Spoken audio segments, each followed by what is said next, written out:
Welcome to another of our Wednesday yachting luncheons. You can't get a better view at your yachting luncheon window than the one we have at our windows. So welcome everybody. It's fun for us to be up in the new year with the Wednesday yachting luncheon. To kick things off, let's have our new Vice Commodore Bill Dana come and welcome everybody. Come on up, Billy. Come on up, Billy.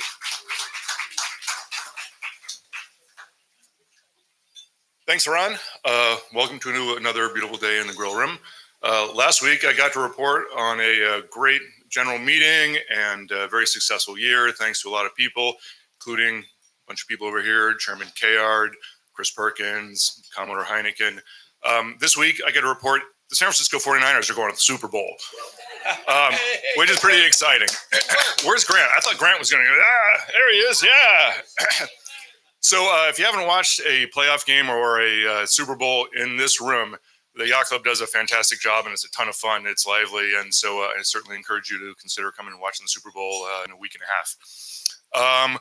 Another thing is this weekend, there's I think they call it the biggest regatta in the country. It's called the Three British Fiasco, and you have to go around three marks, two islands, and Christie Field mark. Got to do something about this microphone. There we go. I'm going to break my neck since I'm leaning over. So if you're not sailing in it and you want to do some spectating, it'll be close to 400 boats going around here in each direction. It's a very funky format. Small keel boats, big keel boats, single-handed or double-handed, but it's a blast. So we did pretty well last year. Hoping to do better this time. So in any case, that's a fun thing to do as well. So anyway, Ron, take it over. Thanks, Glenn. Good on you, Billy. Thank you. Thank you. Let's see. Is this mic still happening here? Tommy, is there mic still happening here? Let's see a little bit about future speakers. So how many in this room have turned 90? Hands up, hands up, hands up. Okay, just a few of you. Well, you want to be here in a couple of weeks because our own Jimmy DeWitt, who is a champion sailor, having won the Mallory Cup, and an acknowledged beautiful painter, he'll be here to celebrate his 90th and do a Wednesday yachting luncheon with all of his great photography. Who else has been the official artist of the America's Cup? Hands up, hands up. Jimmy DeWitt has done that as well. So you want to come by on February the 5th. On Feb 12th, John Kirchmer, he has, I think, 300,000 ocean miles. Paul Kayard, how many ocean miles do you have, mate? Not 300,000. Anybody got 300,000? I got about 50, so 300 is way out there. He'll be here. He's done basically enough ocean racing, the equivalent of sailing to the moon and a third of the way back. He'll be here to talk about his 9 books and his completely passionate love of learning about life through the ocean. And next week, who's heard about the Ocean Film Festival? The International Ocean Film Festival. Well, the founder, Anna Blanco, is here, and she'll be here to talk all about it. She's with us today. Hold up your hand. Where's Anna? She's here. There's Anna. Great. She will be here to talk all about the International Ocean Film Festival, a terrific thing for us to be doing and to have come from the Bay Area. A little bit about our speaker today. So at 3, he remembers going across the Pacific to Hawaii from California in the Lurley and thinking what a gigantic big boat that was. By age 12, he built his own kayak. I built a boat at 12. My boat lasted about 2 weeks or so, a little pram. His boat did far better, clearly a better craftsman at age 12. And he spent a 50-mile rafting trip down the Colorado River. He points out not the wild part of the Colorado, but 50 miles is 50 miles. At age 14, he learned to sail in the Napa River, as he put it, which separates Vallejo from Mare Island. And what he thought of in those days as swift current and cold water caused him to want to stay on the boat. And as he put it, taught him not to fall overboard as much as some people feared he would. At age 16, he was learning to sail Hobie Cats in Hawaii. And at age 17, learned scuba diving. Again in Hawaii, and at that point begin to think about the ecological danger that our oceans are beginning to suffer. He went on to get a a Bachelor in Science in Marine Biology from UC Santa Cruz, and then a Master in Science in the same from San Francisco State.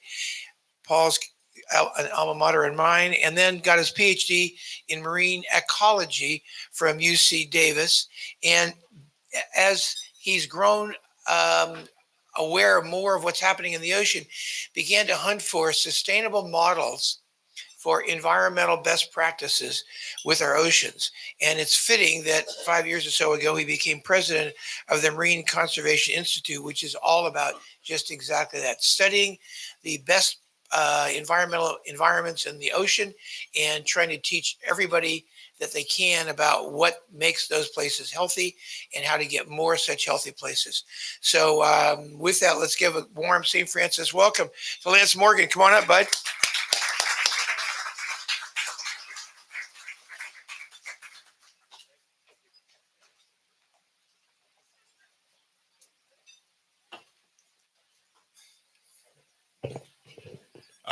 All right. Well, thank you for the warm intro. Do we need to expand the screen? You guys, a little bit? Oh, you got it.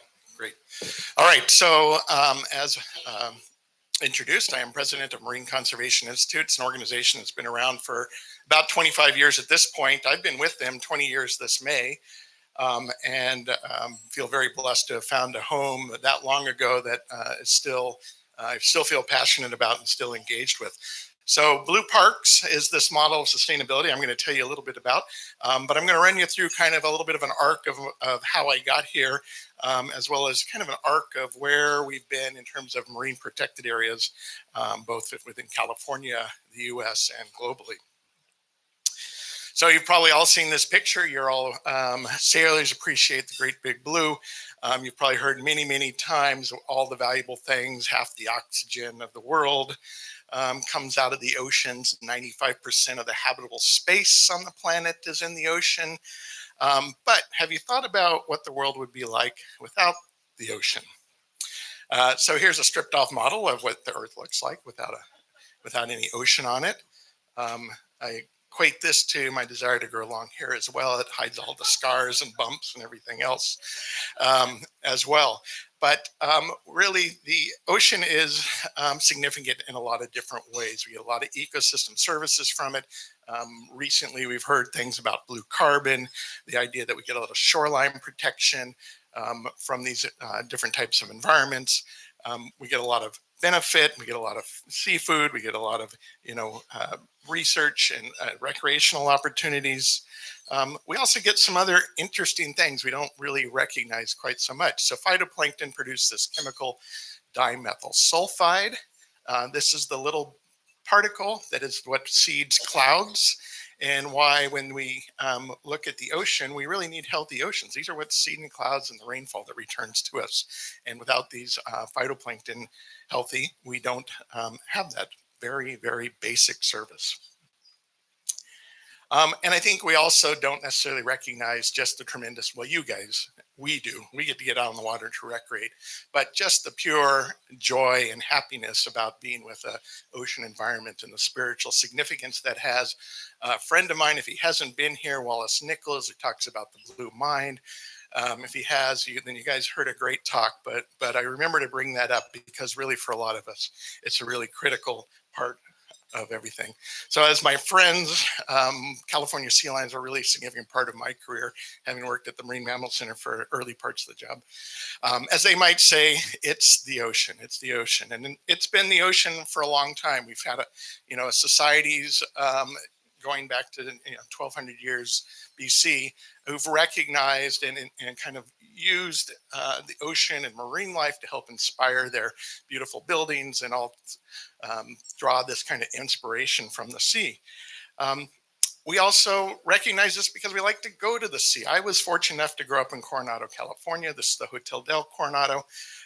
And this was, just a kind of just something that was in everyday life. And so all this moving and all these different things you heard about really come about because my father was a Navy captain, was in the submarines for over 30 years.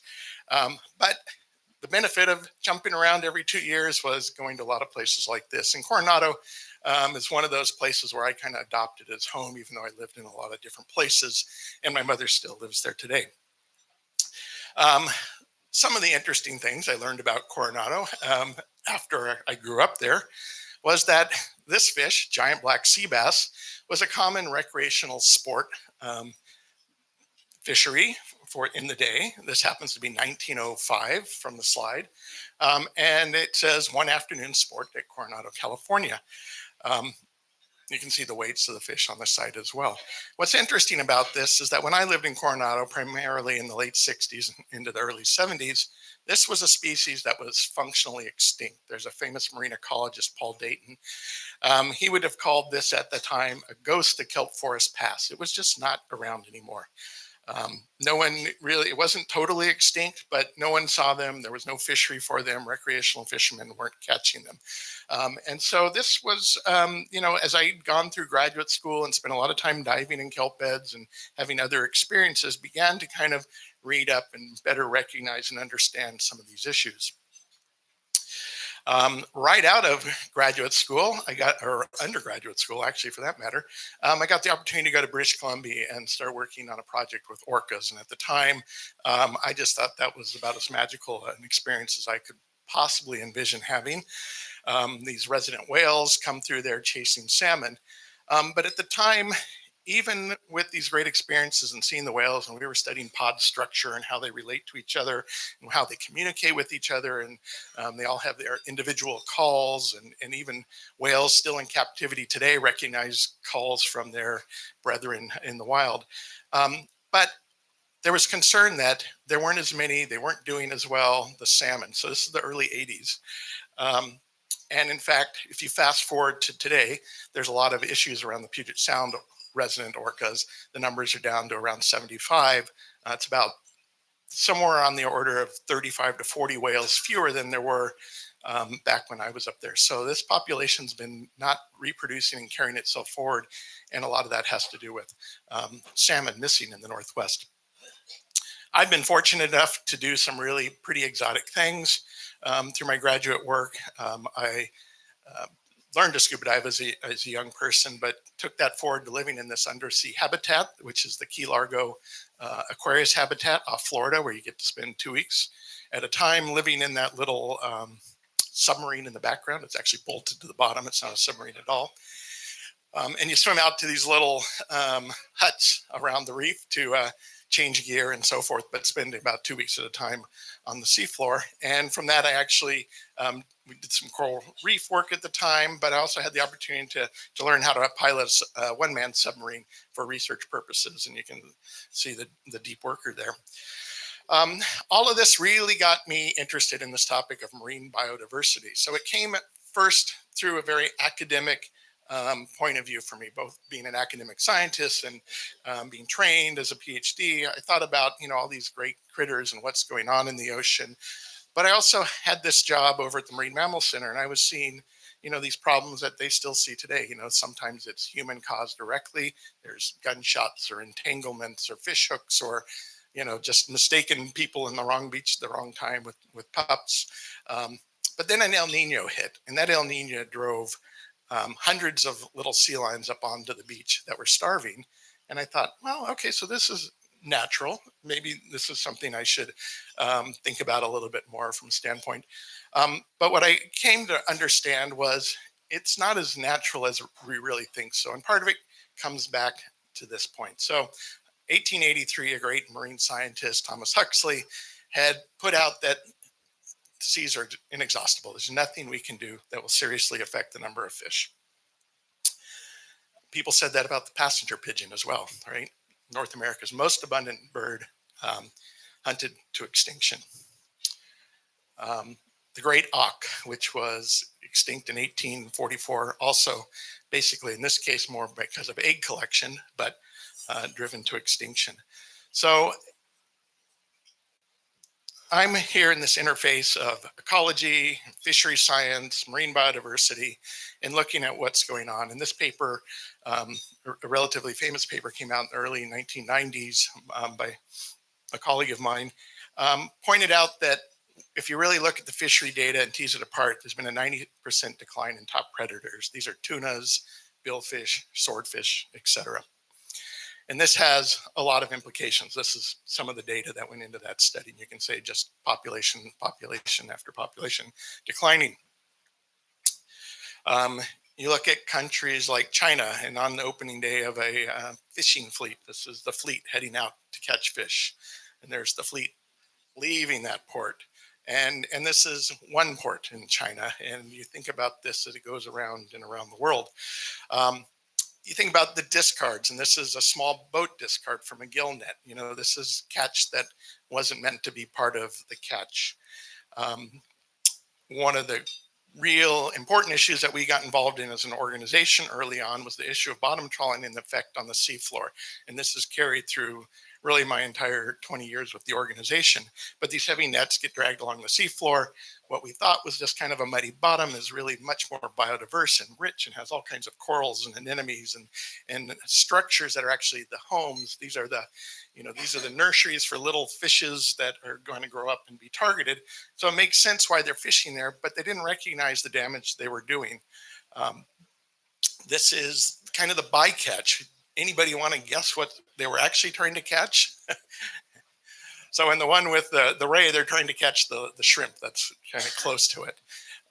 And that's why you see this bycatch rate of maybe 80%, 90%. And this is what we were dealing with in the 90s into the 2000s. Here's a picture off Florida. Florida has these oculina reefs, these stony coral reefs in deeper water. When they're functioning well, lots of fish are on them. After they've been run over a few times, they look like the rubble you see on the other side. And then you have these almost old growth forests on the deep ocean. And this is a picture back from the early 2000s off of New Zealand. But that coral is estimated that it might be as old as 1,000 years. And we now know from other reliable scientific means of aging that corals can live 4,000 to 5,000 years as an individual. This doesn't mean the reefs that have been there maybe, tens of thousands of years. This is just an individual who got fortunate enough to find a great place to land and grew up and was there in this deep environment. We also know that sometimes fishing has these cascading effects that are really important. So as we remove these sharks, what happens to the things sharks predate on? Their population, in this case rays, goes up quite significantly. Okay, no really big deal, until you talk to a scallop fisherman, which the rays are eating as well. And suddenly the scallop fisheries collapse because sharks are gone. Not necessarily a link we think about, but this is how kind of the dominoes of ecosystems start to fall. We've had other projections. This one is a little bit notorious because it kind of played out everything going as bad as possible in the ocean, but talked about the end of seafood, wild seafood by 2048. So this pattern that I'm describing of fishing and overpopulation was really written quite eloquently about by Callum Roberts, and in a very readable book, The Unnatural History of the Sea, in which he just talks about how, at first we were just fishing in the streams and the creeks and the rivers, and then we got into the estuaries, then we got into the coastal waters, and now we're on the high seas. And as we've gone, we've just kind of chunked through the populations, right? We haven't seen much in the way of recovery for the most part. We're just, going farther, building bigger boats, building better gear, getting better navigation. All these are great things, except we're hunting every last corner of the earth at this point for fish. And so, as someone interested in biodiversity, I recognized that fishing really was the main cause of biodiversity loss. And we have new, fun, exciting things coming. Sorry, that's a little sarcastic, but deep sea mining. And that's what a proposed deep sea mining vehicle will look like as it goes into the deep ocean. So as we're seeing not only the loss of biodiversity from fishing, we're seeing this escalation of just industrialization of the ocean at the same time. You guys have probably heard undoubtedly about climate change. It's already here. Time magazine, this was their cover. Anybody remember that cover? That was a 15-year ago cover of Be Worried, Be Very Worried About Climate Change. 2005 or 6 it came out. So there's a lot going on in the ocean, a lot of it very negative. You may have seen this more recent cover from Time, but it's got a lot of us thinking about how do we envision a future. Um, how does Earth survive? This article had a lot of essays about how does Earth survive and get to 2050. And that's really what we started to challenge ourselves with at Marine Conservation Institute. What does it mean for Earth to survive? It's one thing to talk about better management and this and that, but we really are looking forward to what we can do. I'm just as a side, wanted to talk a little bit about ocean acidification. We hear a lot about warming and heat and deoxygenation and sea level rise, but acidification is another big problem for ocean ecosystems. It affects these little pteropods. Pteropods are the primary food for a lot of different types of things that we care about: salmon, cod, and herring. It's also the food for things like humpback whales that we care an awful lot about. But ocean acidification is also an impact on West Coast shellfish fisheries. And so there's quite a lot at stake by the fact that we haven't been addressing climate change. In addition to the other things I've been talking about, we also know that ocean acidification has been a key factor in mass extinctions in historic records. So Charlie Varon from Australia has done a lot of coral, looking at, as a paleontologist, looking at the reef records, and can show extinction of coral reefs. Good news is they come back. The bad news is the time frame at which they come back, on the order of 1 million years or longer. So we need to do something to escalate that, to accelerate that. And we need to figure out how we deal with this challenge that's been described as the sixth extinction. So yes, I'm ready to scream. I'm sure you are. I try to put a smile on this and be hopeful. It does weigh heavily on a number of us. I know it weighs heavily on a number of you. I look for some inspiration from some smart people. This quote from Albert Einstein: cannot be solved by thinking the way we thought when we created these problems. One thing we know, as I talked about, not just coral reefs being able to come back if they're given the time, but there's also a lot of evidence of refugia in the ocean, places where species have survived in long periods of time. Coelacanths are a 4 million year old species that have lived in little pockets off the Indian coast of Africa for a long time. We thought they were extinct, but they actually had a little refuge there. Can we use this in thinking about the world? America famously invented national parks. Yellowstone here, pictured as the first national park in 1872. We all have probably been to Yosemite and recognized the power of protecting an area and keeping nature intact. The same thing applies to the ocean. Species can elude extinction in protected places, places where we're not commercially exploiting them and degrading the habitats. We know that there are certain places where important things happen. There's breeding grounds, there's key bottlenecks, there's important habitats. And if we're protecting the habitat, we're not having to necessarily micromanage every piece of the environment. So it's a much more cost-effective strategy. The challenge is this is how a lot of us view the ocean, right? And if you're fortunate enough to get underwater, this is what it looks like. It's dark, it's cold, it's not very appealing. People don't really have any understanding that the average depth of the ocean is 4,000 meters. Just no way to even think about that from our perspective. But we are doing a good job in terms of looking. That was the slide. There we go. We're back. I'm like, what am I doing up there? So these little submarines, and people are doing a good job of exploring. This was a second research trip for me up to British Columbia, and we dove these sites with these submarines. I think the important point of this slide, this is kind of a picture where the submarine was diving on this bank, is that even when we can get there, we're kind of walking a little tiny path through the ocean. It's estimated that with a lot of this research that has gone on, we're still only touching maybe 1% or 2% of the ocean in terms of what we've actually seen. And we're certainly not getting much below about 3,000 feet, 1,000 meters. But here's some of the corals that you might see at these depths, and some of the species that live on the corals. I think I'm going to just show you this picture and not show you the video, but this is a phenomenal video of watching this Dumbo squid. Dumbo meaning they swim with their ears. And if you get a chance to go to Nautilus's site and take a look at that, it's stunning the way it billows. All right, so you found your great important area. What are you going to do? Well, you could say who you're going to call. um, but we have been working to protect places for many years with our founder, Elliot Norris. Started in 1996. We have a team of scientists that help us move through that. But what I learned especially from Elliot was this quote from John F. Kennedy: things do not happen, things are made to happen. That means as a scientist, if you want something to happen, don't just publish a paper, go get dirty, go get in the process.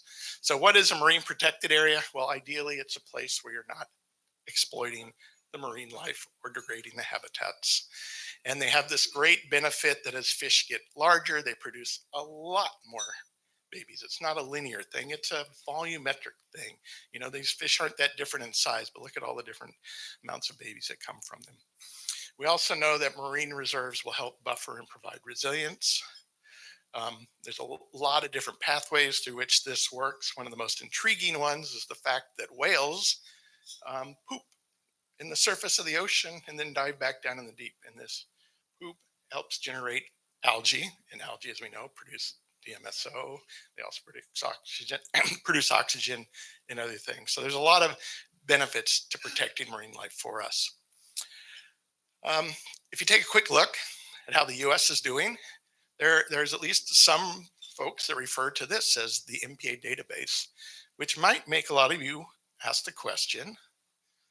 In this case, through more of a joke, you keep using that term. I do not think it means what you think it means. One of the things, going forward, there we go. We do as an organization is track marine protected areas. These are these places that are reserved for wildlife. So this is just a screenshot of the Atlas of Marine Protection. You can see some of the numbers, some of the things you can explore.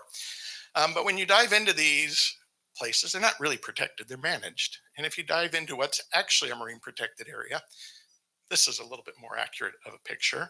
And if you really dive into marine protection to the point of marine reserves where really no fishing whatsoever, no exploitation goes on, there's just a very few of these marine reserves. And California is lucky enough to have many of them in their waters if you look for the little blue dots. And this is what California's network looks like. Took a lot of work. And a lot of people contributed to this, and those are some of the places that are off the Marin San Francisco coastline. But Elliot, again, there on my right, wasn't afraid to get involved in the political theater. He worked with President Bush. We got Papa Hanau Mokuakea, along with many of our colleagues, designated. And this was important because it wasn't just about the coral reef. It was about these ecological interactions. This is fish and seabirds coming together to drive prey to the surface and feed on these things. And this is an ecological interaction that is gone if the fish are gone. The seabirds don't have a place to feed. The Pacific Remote Islands was expanded by President Obama. You might know of it as a famous place where Amelia Earhart was destined, Howland Island. But the other part of the story was that they put these teenage Hawaiians out on that island to prepare the island for Amelia Earhart's arrival when she was sailing. And so there's a great documentary, Under a Jarvis Moon, that talks about these young.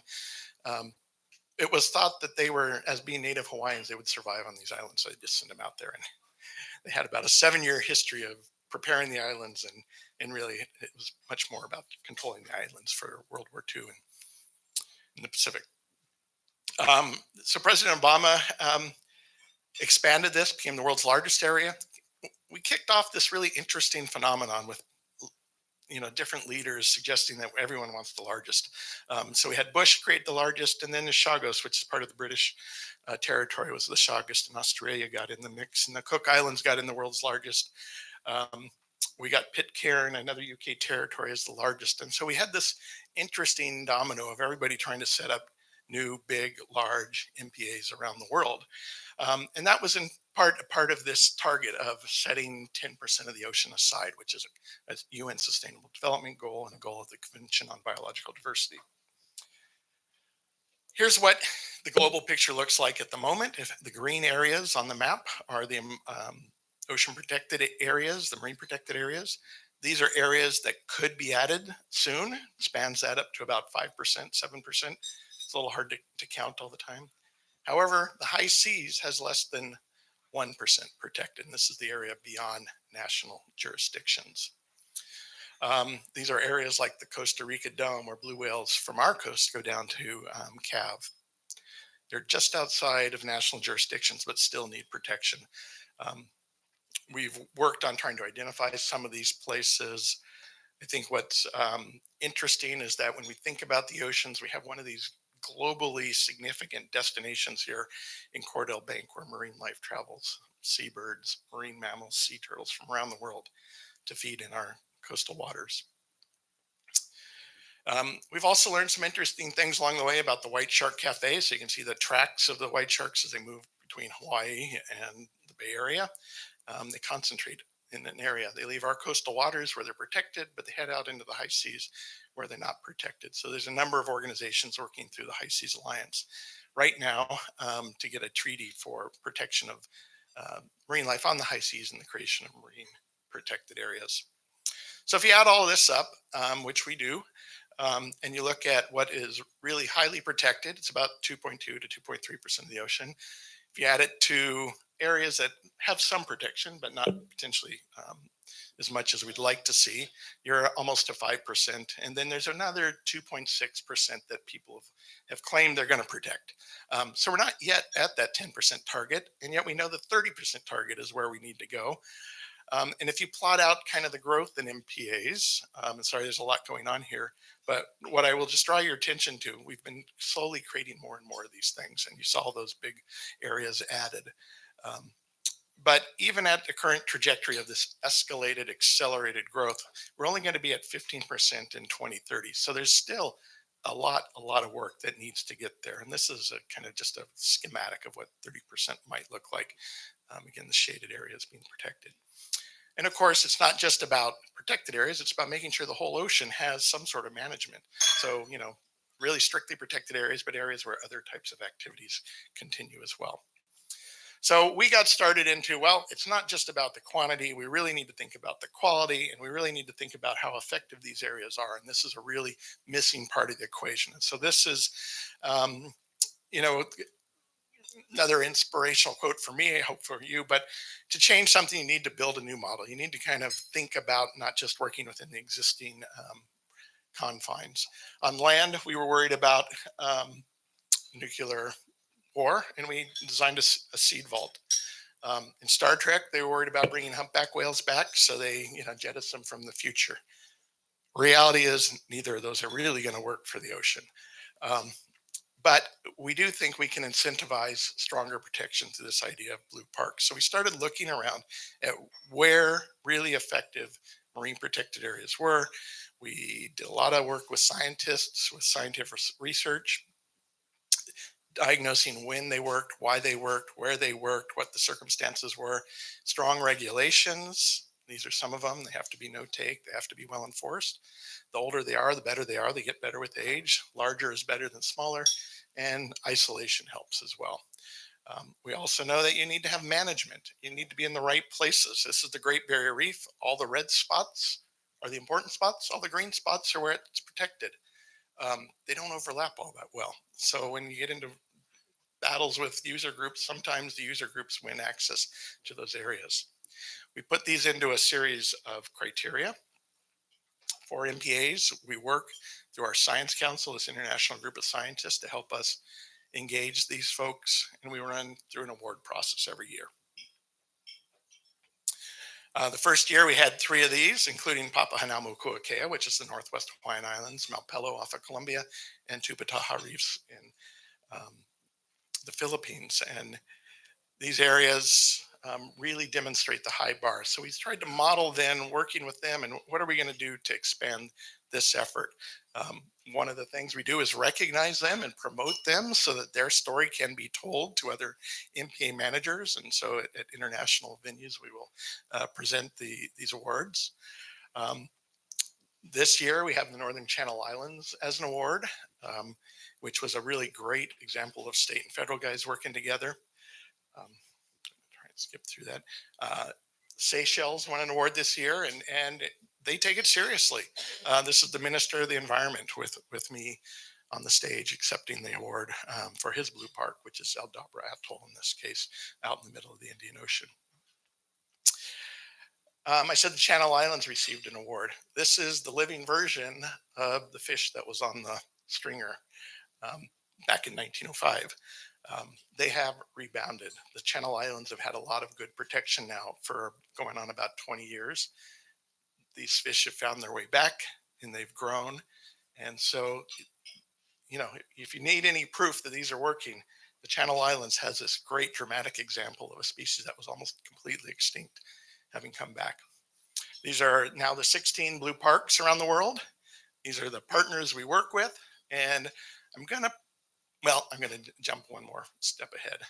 So we're still working on some campaigns in California. The California Seamount campaign is one in which Sylvia Earle has designated a hope spot. We're trying to get to explore, look at these areas. Here's a quick seafloor map of ones right off our coast. Pioneer and Gumdrop Seamounts, kind of straight west of here. And we're trying to make sure that we have a coalition developed around this area to help protect these areas and places. We're looking to do more this kind of outreach to make people aware of this. Another cool bit of video I won't show. Show it? All right. Let's see if I can get it to roll. Yep. I can't get it. Why didn't it go? Let's see if we go back. Sorry. No, I can't see. Anyway, since it's Martin Luther King week, I'll give you my Martin Luther King quotes with apologies for stealing Julie Packard's Twitter feed to get these quotes to you, but I'm not sure why you. Huh. All right, well, I'll show it to you later. Anyway, that is a whale fall. This is a whale fall. Whale fall meaning a whale that fell off to the seafloor on Davidson Seamount and has now got thousands of octopus crawling all over it. I couldn't get it to. It always works great at home, but all right. So anyway, so whale falls again. One of the things it's estimated whale population might be only 25% of what they were historically. It's a big lump of carbon that hits the seafloor. So one thing, it's sequestering carbon to the deep sea just by virtue of it. But we really do need to look at this idea, and there's been a lot of discussion about whales themselves just being blue carbon, ways to sequester things. So with that, it's always the time is always right to do what is right. I look forward to having you all find out more about blue parks. Talk to me, follow up. If you have any questions, Sebastian here is also part of our team, and we'd be happy to answer any questions. All right, thank you.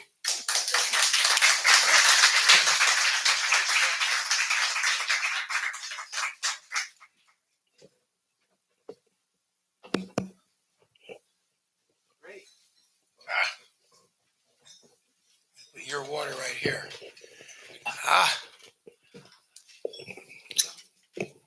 Well, welcome again to our Wednesday Yachting Luncheon. Lance Morgan, our guest today, can tell us all about marine protected areas. First off, Lance, what percent of the Earth's surface is ocean? Roughly about 70% of the Earth's surface is the ocean, and about half of that. Is that right? Maybe my numbers are off. The high seas is about half of the surface of the Earth. And what are the top 3 ways that the oceans support life on Earth? Well, I didn't talk enough about the connection between oceans and climate, but if you're talking about climate change, you're automatically talking about oceans. The oceans not only produce oxygen, they're also sequestering the carbon. It's estimated about 70% of the CO2 is going back into the ocean. That's leading to a lot of heating, but the ocean's probably absorbed about 90% of the heat so far. And as I was trying to allude to with that little picture early on, we really, there's this interface here between the sea and the atmosphere, but it's really just one of a degree. All the water and the moisture in the atmosphere is really a result of the ocean. So just from a basic life support system, the ocean is why we're here. So before any, marine protected areas or people actively trying to recover the environment, what parts of the ocean are the healthiest right now, and what parts are the least healthy globally?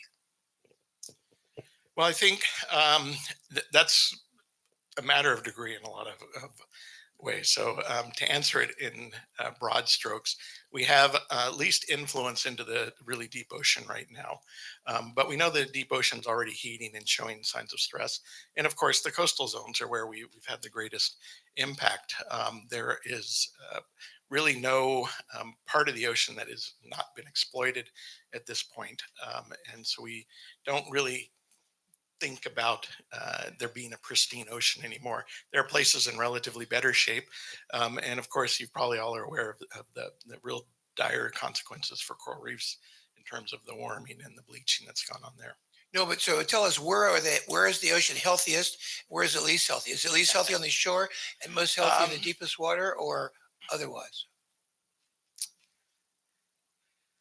I think at the moment, that's a generality. That's true pretty much everywhere.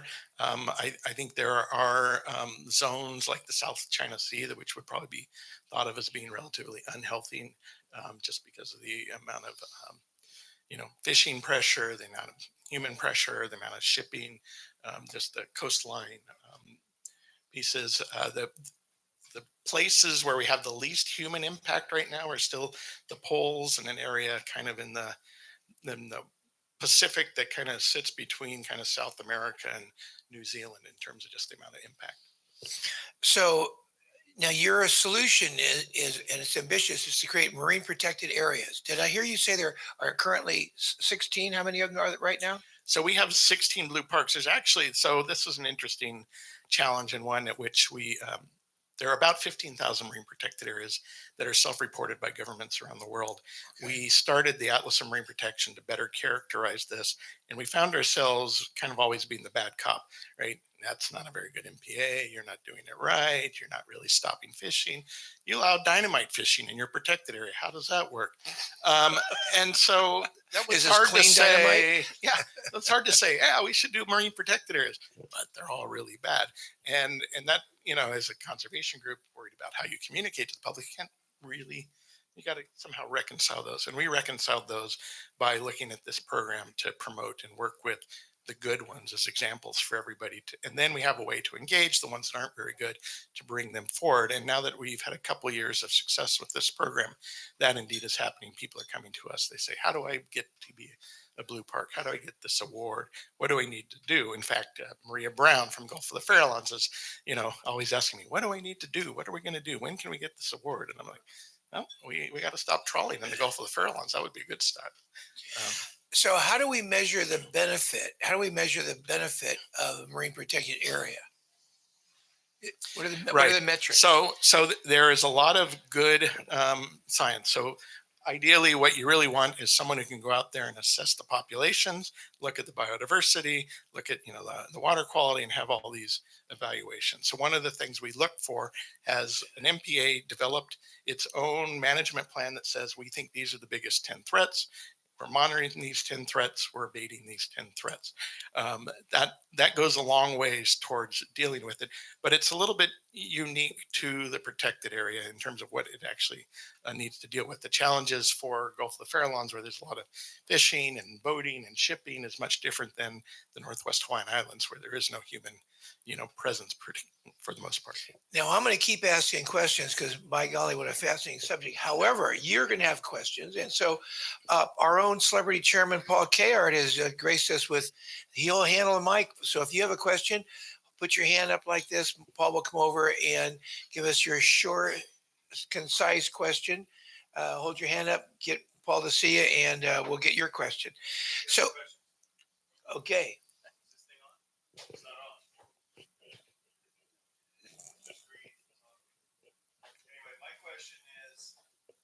Legislate, so we have these protected zones, blue parks and all that, but is there a legal, is there some kind of legal entity that manages that? Or like, let's say it's outside the coastal waters of a nation, so it's in the international waters. How are those protected zones actually controlled and regulated? Thanks for the question, Paul. Yeah, So the people out there in the Never Land hear us. His mic wasn't working just right. How do we measure and regulate marine protected areas? So for California, we have 3 miles under state jurisdiction, which is kind of cooperatively managed with the federal government. And the state has the Marine Life Protection Act initiative, which is really the world's gold standard for designing and implementing and monitoring a network of marine protected areas. And about 15% of state waters are in that network. The federal government has things like fish and wildlife refuges, national parks, national marine sanctuaries, and marine national monuments. So there's a lot of actually tools to be used.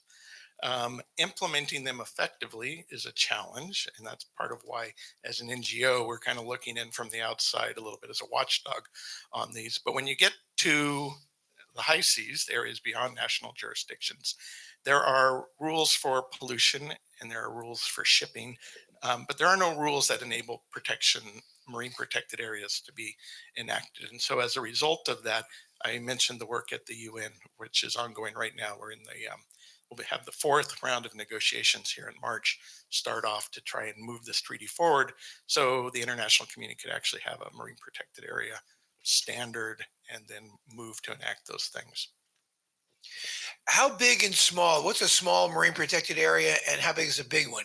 For instance, the Bay Area, would that be 1/8 of a small marine protected area? How big are these things? No, the Bay Area would be considered a relatively good sized one. The Bay Area. If you did, San Francisco Bay would certainly be considered a bit big area. I think the approach that we would recommend for an area like this would be to set up a network, and the network would mean there'd be areas that are no go and no use, and there maybe would be a seabird colony there or something. But then surrounded by that would be a buffer where there might be some limit activities, and so you would kind of provide this zoning scheme, and that's actually what the state did. So something on the order of 1 to 10 square kilometers kind of fits in that. 100 square kilometers, I don't know how to convert that into miles on the top of my head, but is considered to be kind of a threshold of where you get to enough of what's going on inside that area is buffered from activities around it. 100 square kilometers, so 10 by 10. Right. So 7 miles by 7 miles or so. Yeah. So 50 square miles. 50 square miles. Okay. Paul had a question. Yeah, buddy. Hello, Alexandra Post, author of Deep Sea Mining and the Law of the Sea. Hi, Alex. I see you. Great. Thank you. Welcome. Now, thank you. I have 3 questions. And my company is Clean Ship Fuel, and I'm very interested in the impact of shipping fuel on acidity and the rest of what's going on in the underwater. And I'm very concerned about what you think about migratory birds like the albatross that have been tagged and flown to the moon and back in terms of distance. And searching for food, and they typically pick up plastic. And we are converting plastics into clean ship fuel. So I'm very much concerned about your remarks. And my third problem is that there's commercial tourism in the Northwest Passage, and Norway and other neighboring areas of the Arctic are heavy into ice breaking. And it's the area that's going to flood Europe more than any other area. And what can we do about that? Well, I think you know that for the first question, which is probably the one I can handle the best because I'm not sure about the others, that definitely ship fuel and diesel and bunker fuel and these things are a big concern and the source of a lot of conversations about how do we reduce those things, especially as shipping continues to grow. And California and the Channel Islands, where I was one of the parks I was talking about, have done quite a bit of work with the shipping industry to try and use different fuels and obey different air regulations as they come in. But that mostly has to do with the impact on the LA air quality. But they have switched fuels and are looking more into that. But that's certainly not the same issue as just what does the additional CO2 into the atmosphere mean for ocean acidification? And where that lag is still going to go on for a long time. CO2 emissions are still growing. There's a lot out there, and that's going to continue to go into the ocean as it equilibrates and can and will continue to drive changes in acidity for quite a while. And I don't know that we can try and head that off in the future, but it's going to get worse before it gets better, no matter what we do, just because of the lag inherent in this global biogeochemistry. But I applaud the way to look at different forms of shipping and green shipping. I think for me, one of the issues for the shipping industry is looking at whale strikes and how they can better work with information around whale strikes and how does that alleviate it. I was part of a vessel task force group here in the Bay Area trying to get ships to slow down coming through, because we do have blue whales, humpback whales, gray whales that are hit and are routinely hit. Some of them show up on beaches. We don't really have a good feel for that. So trying to figure out how we can deal better with these high abundance of whales, and how we route shipping is a big issue, or slow down shipping, or what we do to manage that is a big challenge. As far as the Arctic, yes, we're going in the Arctic. I don't think the challenges there, as countries see the opportunity, is to try and get in front of them. There are groups and trying to work on different treaties to protect the Arctic and limit the activity up there. The nations around the Arctic have an Arctic Council, and it kind of involves a lot of indigenous people's feedback as well. But it is a big challenge what to do with that one. So, but Lance, her specific question was, what are you going to do about the Russians and their icebreakers, the Ruskies? Yeah, I'm probably not doing a lot about that, but we are looking to push forward additional protected areas. And one of the interesting pieces there is what now that we have a better understanding about things about exploitation, what can we do about other types of activities that are ongoing and improve that? And so part of that UN treaty we talked about is can we bring the shipping and the protection and the biodiversity and the pollution standards all together into kind of one comprehensive assessment that doesn't take another 10 years to negotiate, because we really don't have that time, but in a comprehensive manner, so that one group isn't mining where another group is fishing, or set aside for fishing, and that we have to bring some structure to that. That's a big part of this UN treaty. Okay. Got one here. First of all, thanks for your work. Yes. It strikes me this is like elephant tusks, requiring a dedicated police force, professional or amateur. How has that worked? What has practice been like, especially as we lose more arable land to global warming? There's food down there. Well, the good news is there's a lot of attention being paid to what does enforcement and monitoring look like. The age of satellites and Big Brother is being well used in the ocean community to look at where boats are.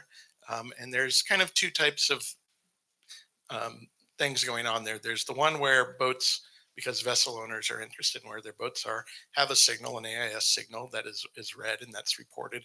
And people look at where those boats are in relationship to fishery zones or marine protected areas. But the other is we're increasingly able to actually look at an area and go, oh, there's boats there that don't have their AIS on, or they're not AIS equipped. And that's just getting better and better. So Global Fishing Watch, some of these other tools are more and more available, and they're not perfect yet. They're going to take a lot more development, but as more and more satellites are up, there's a lot more eyes in the sky. That has a whole lot of implications. But if you're, hoping to be, legally enforcing these things, there's a lot of hope there. But there's also a lot of groups that appreciate that if you're going to manage an MPA, you really do have to credibly manage it. You can't let just the illegal guys come and go as they want. You have to make sure there's some reliable means of detecting and then intercepting these activities. And that is a big challenge still, but one that's gotten a lot better. So in broad global terms, how is climate change affecting species survival? Are we getting more scavenger fish? Are we getting more microorganisms because of bacteria in the water? How globally is it changing the population of life in the sea? That is a very good question. Very challenging question. We do know that a lot of species are moving northward. and that the tropics and the less developed countries around the tropics are probably going to be one of the more impacted in terms of especially fisheries moving away from them. There are also challenges for um, you know places like Northern California. You may have heard of the blob, this warm water period that was resident here for a couple of years and had 100, at least tens of thousands of seabirds die as a result of the blob not allowing. Basically, this blob was a lot of warm water that shut down upwelling, so it shut down the productivity, it shut down the small fish production, which is what the seabirds need to feed on. And if the fish were there, they were deeper in the water below this warm water, and so many tens of thousands of seabirds from kind of Northern California up into British Columbia and Southeast Alaska died during this event. We also saw our kelp beds have a big period of die off, which led to some cascading issues for abalone and sea urchins that have been really destructive. So I think we're seeing pieces of climate change play out all over the planet, but they play out a little bit differently. And there are different species that are going to come to dominate, and I don't know we can really actually predict that. Can you identify species that are thriving and those that are maybe failing in the oceans now? Certain types of species? I'm not sure Okay. I can answer that question. So how does the ocean? Here's a question, Paul. There's one up here. Matt's got one. Sorry, Matt I'm not doing Giannetti. my job. Hi, Lance. Thank you. Just imagine you're at the grocery store, Whole Foods, trying to do the right thing. You see line caught wild, but then you see farmed up in Norway, sustainably farmed. And if you could just comment about fish farming versus line caught, and you have all the bycatch, and then also this new concept of offshore fish farms and fish feeds and trends in that regard.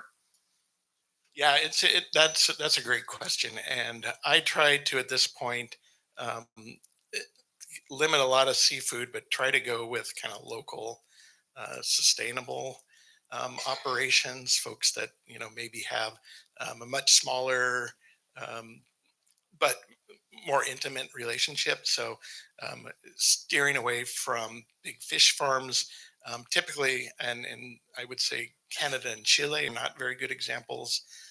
Norway's probably better on an overall if you're going to eat farm salmon, but I still don't know that I would recommend that. And part of that has to do, in fact, with you're growing a carnivorous animal and it needs to eat about 4 times its weight, and it's eating you're feeding it other sea life to get it there. Maybe there'll be some innovations around vegetarian feeds or something, plant-based feeds that might work in the future. I the the fisheries that are most destructive are the ones that are like trawling and dredging on the seafloor, though there's some examples in some places where they've made some interesting innovations.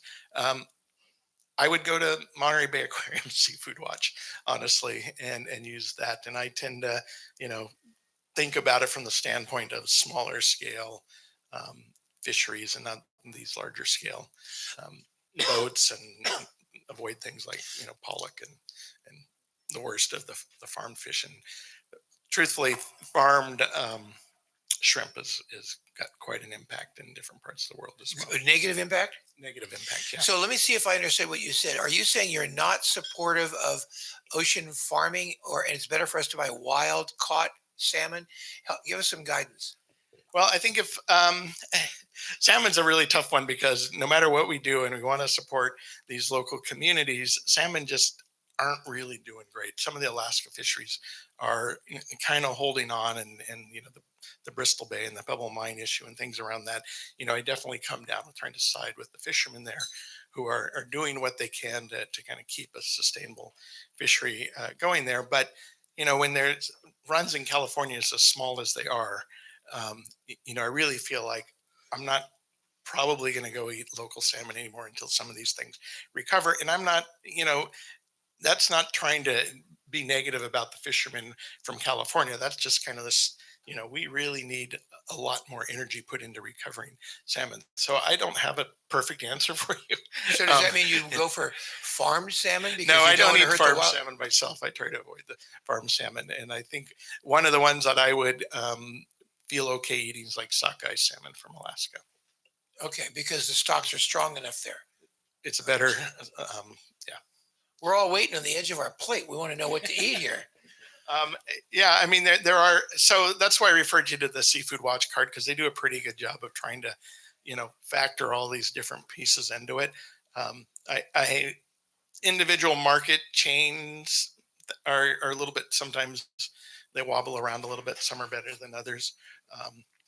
There's a lot of attention paid for this, and I would just kind of, refer you to those different types of tools. And So before Kim Dessenberg asks his question, we want to ask him one. He's done well in the Three Bridge fiasco. Have you looked at the weather and which way you going this weekend? I've decided to go clockwise every year, and sometime it's going to be right. Earlier, we heard Bill, our Vice Commodore Bill Dana, talk about the Three Bridge fiasco, which this is this Bay Area homegrown regatta, which is now the largest sailboat race in the country. And what makes it marvelous is 3 marks in any sequence in any direction. So you can go ABC, or you can go BCA, or you can go CAB, and you can round them in any direction. So it's always a very fun test. And it's only 1 or 2 person boats. So it's really a very good collection of the great sailors of the Bay. And you didn't give us any hints at all, Kim, so we're going to let you ask a question. Okay, I don't think it's possible to predict which is the right way till the race is over. We're going to run him for mayor. President, right? We have an opening, don't we? My question is, our federal government has proposed protected area for orcas along the west coast of North America down to California. I wondered if you can tell us about that, and is it progressing? well, I think what they've proposed is actually a critical habitat designation, which means it's an important habitat. If any rules go along with that, it isn't necessarily mean anything at the moment. So critical habitat really means that federal activities need to take into consideration what it would do for the endangered species that's listed with the critical habitat. So it can be very powerful. If we found like this spot is where orcas are feeding, it could lead to a regulation that says we're not going to fish on that one spot. And there, in Puget Sound, there are places called Salmon Bank, right? There are no salmon on them anymore, but they were called that because salmon and orcas and everybody piled up on those banks at certain times of years, and those aren't there anymore. So there are, some historical things to look at that. But at the moment, that it is going to be without any kind of restriction except for planning of future federal activities. Vice Commodore Dana. Oh, thanks, Paul. What about consumer products? We all know plastic is terrible, but what about things like sunscreens that are really impacting the reefs, deterioration, and that kind of thing? You working with anybody on that? There are a growing number of groups that are aware of the toxicity of certain sunscreens. Hawaii has banned any of those from being sold in their country. Palau as a nation has banned those. I think that it's an important piece of it to recognize what's going on there and what needs to happen. It's a toxicity, especially to corals that are very sensitive to it. I think it's corals suffer from death by 1,000 cuts. So if you can have a couple of those and not be as bad, I think that's an important step. But it's not going to solve coral reef problems in and of itself. So the last time I was in Kauai, I put my hand through the water on the beach, and there were all these microplastics. It just boggled my mind. I couldn't take it. But then I began to wonder, well, so that's in the top, 6 inches of water. What about deeper in the water? So the question is, well, we're paying lots of attention to the Pacific Gyre and plastic and stuff we can see on the surface of the ocean, 3,000 feet down. Is anybody doing anything to clean? And what's the feasibility of, in fact, cleaning the carpet that's underneath the oceans, the base seabed? Yeah, We're giving you all the easy questions. Yeah, you guys are asking great questions, and they're all really well informed and quite challenging to deal with. And that's one of the big problems we have is how complex many of these problems are. I think the plastic solution really relies in reducing the use and trying to put more trash wheels in estuaries and things like this in rivers, trying to keep it from going out into the ocean. The problem with thinking about trying to clean plastic up once it's in the ocean is somehow you've got to collect it. And right now we can't just collect the plastic. We have to collect the marine life and everything else that's with it. And so that's a cost to, if you're going to do any kind of massive scale activity, you're going to collect an awful lot of plankton and zooplankton, microorganisms, and et cetera in the ocean with it. So proposing being the perfect trash man is beyond what we can actually technologically and feasibly do. It's probably not the right approach as well. I mean, there may be a time in which I don't know, we can geoengineer a microbe that will eat plastic or something like that and reduce it. But the question about seafood is also a question about how much plastic are you willing to ingest? Pretty much every wild animal at this point in the ocean is ingesting some sort of plastic. And when you eat that, you're ingesting some of those plastic pieces as well. But I think that really the focus ought to be eliminating use, figuring out ways to have more recyclable uses, and then cleaning up rivers and estuaries so that the plastic doesn't wash downstream and into the ocean. I don't know we have a solution for your problem, cleaning the deep ocean. Question. So The most recent staff, the newest junior. The junior. We've just had an example in the news of the Tasman Sea being shallow, warm, losing all its kelp, being sort of a microcosm of the consequences of global warming. And I was wondering how you would design a marine protected area near enough to repopulate that, assuming things could get better, and deep enough and cool enough and whatever. Right. Well, so there's kind of two things you can do with marine protected areas. One is try and keep as many things alive so that if you're in a network, you have this kind of source population to repopulate areas. And the other one is to think about them as ways of storing and mitigating just carbon production by being healthier and more productive and working. Once you have, so in a situation like that, the hope will be that they have other source populations that once environmental conditions somehow moderate, that they'll be able to restore. So California's approach was this network in which there are sizing and spacing guidelines up and down the coast. So if something bad happens in one place, there's populations to either side that potentially can come back. And this is kind of why not only do you have to think about it from a one-off, but you have to think about it from a system as well. And that gets a little bit more challenging. Well, Lance Morgan, president of the Marine Conservation Institute, thanks very much for sharing your time with the Wednesday Yachting Luncheon. And with that, the meeting's adjourned.